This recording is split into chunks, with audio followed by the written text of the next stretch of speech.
Hi, this is Randall Davidson.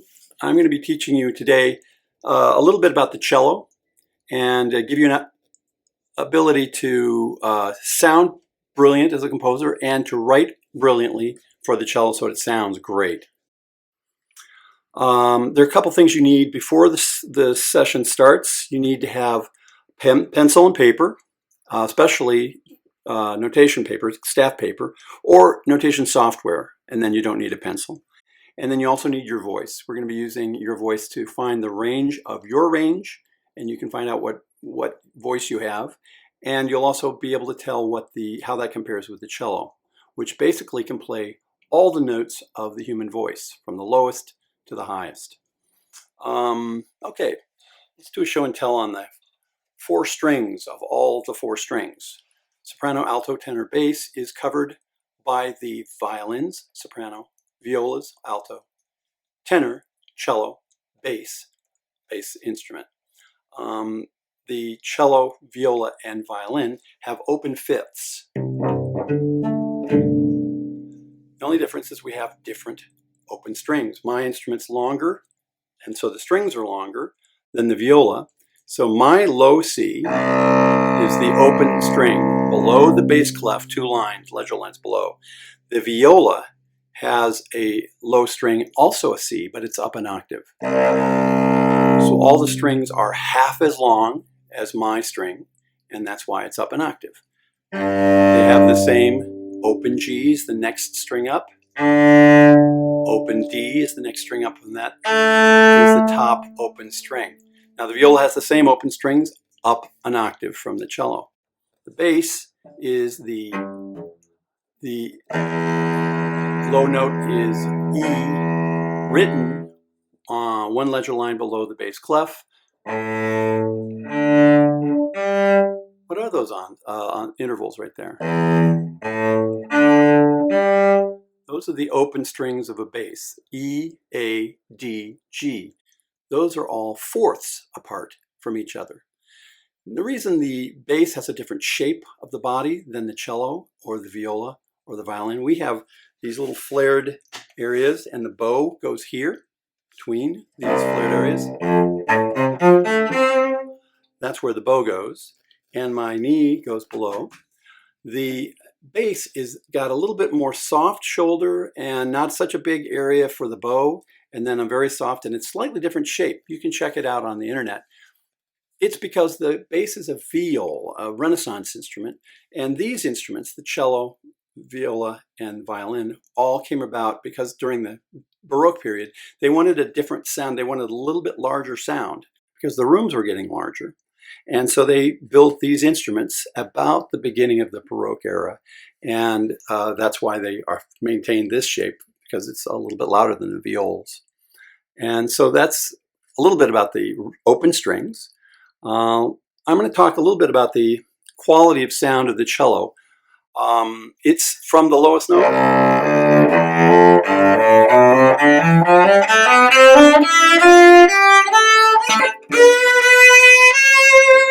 See how I made a mistake right there?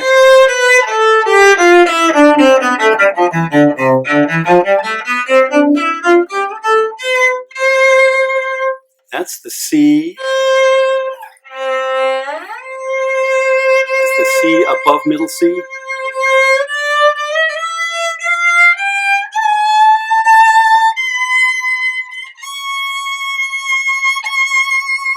It's the C above 2 octaves above middle C. And it gets harder and harder to play the cello. And I'm playing it not perfectly because I haven't practiced it, 1, and 2, don't write for something that big if you want to sound brilliant on the cello, that high. Something that's about the A, C. This is the octave above middle C.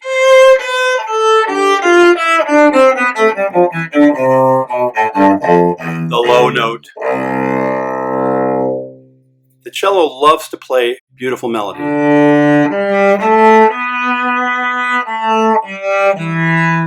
We can play without breath.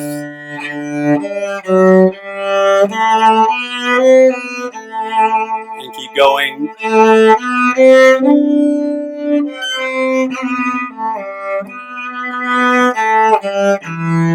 without stopping.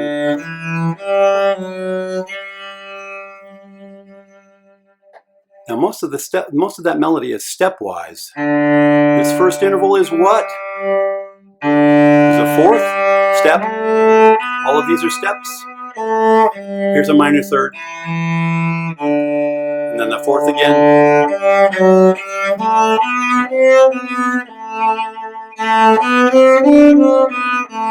Major third.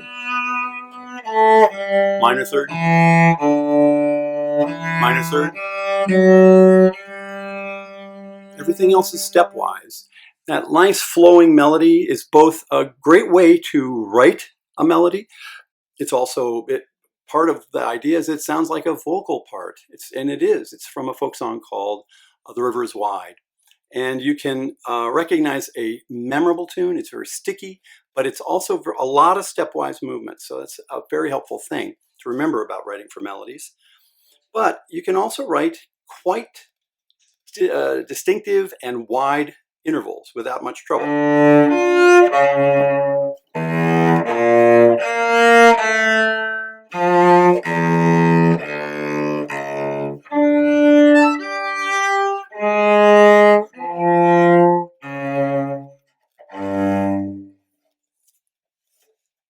Quite wide intervals are also possible.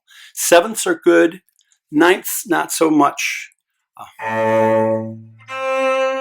That's a tenth. That's a ninth. The octave. Seventh.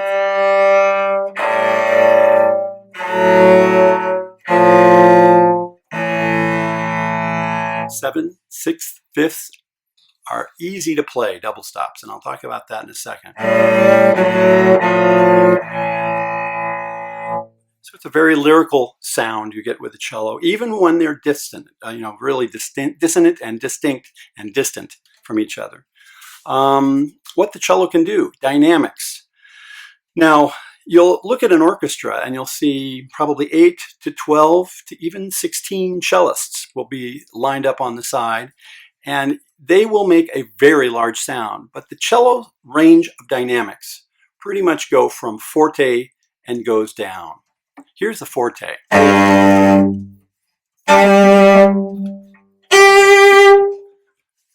So that's about a forte. Not much more than that. If you want to get more loud with cellos, you have to have 4 if you want a double forte. If you want a triple forte, maybe 8 or 10 would be helpful. So really, when you're writing for a solo cello, the most you're going to get is a forte. It's loud, and in the context of a chamber ensemble, forte can be quite forceful. If you're recording the cello, you can always turn the volume up a little bit. But here's the forte sound. Here's the mezzo forte. If you don't write anything on the dynamics and you forgot, you're probably going to get mezzo forte.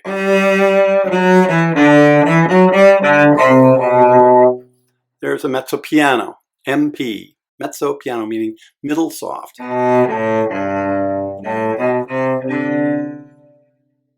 This is a mezzo, that's a mezzo piano. Here's a piano.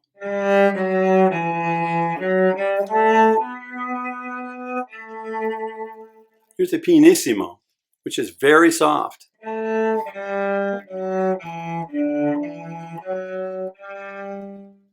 This is a pianissimo, 3 P's, very, very softly. You can even get softer, but the quality of the sound gets a little bit more fluty, a little bit more buzz, a little bit more sound on it.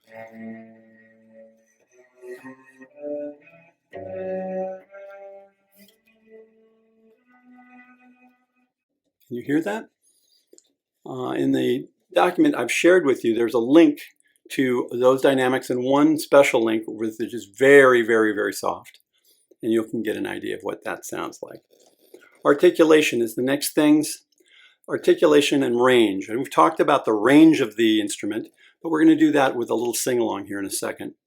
I'll teach you a little bit more about articulation and the tricks and how to play harmonies on the cello, and bowing up and down, and legato, how to make that work.